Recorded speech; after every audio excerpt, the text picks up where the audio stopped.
The divine source. In the biblical tradition, as described in the book of Genesis, God created Adam and whatsoever Adam called every living creature, that was the name thereof. Alternatively, following a Hindu tradition, language came from Sarasvati, wife of Brahma, creator of the universe. In most religions, there appears to be a divine source who provides humans with language. In an attempt to rediscover this original divine language, a few experiments have been carried out, with rather conflicting results. The basic hypothesis seems to have been that, if human infants were allowed to grow up without hearing any language around them, then they would spontaneously begin using the original God-given language. The Greek writer Herodotus reported the story of an Egyptian pharaoh named Psammetichus, or Psamtik, who tried the experiment with 2 newborn babies more than 2,500 years ago.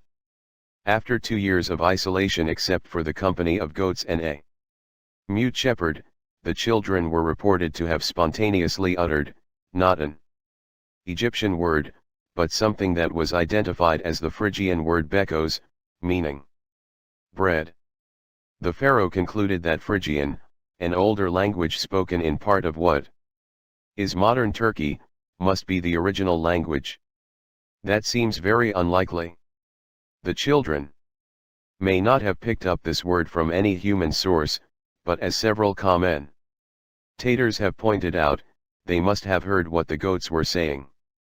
First, remove the kos ending, which was added in the Greek version of the story, then pronounce b as you would the English word bed without d at the end. Can you hear a goat? King James IV of Scotland carried out a similar experiment around the year 1500, and the children were reported to have spontaneously started speaking Hebrew, confirming the king's belief that Hebrew had indeed been the language of the Garden of Eden. It is unfortunate that all other cases of children who have been discovered living in isolation, without coming into contact with human speech, tend not to confirm the results of these types of divine source experiments.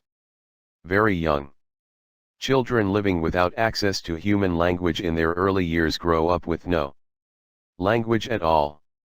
This was true of Victor, the wild boy of Aveyron in France, discovered near the end of the 18th century, and also of Jeannie, an American child whose special life circumstances came to light in the 1970s, see Chapter 12.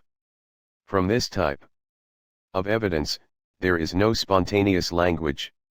If human language did emanate from a divine source, we have no way of reconstructing that original language. Especially given the events in a place called Babel, because the Lord did there confound the language of all the earth, as described in Genesis 11:9.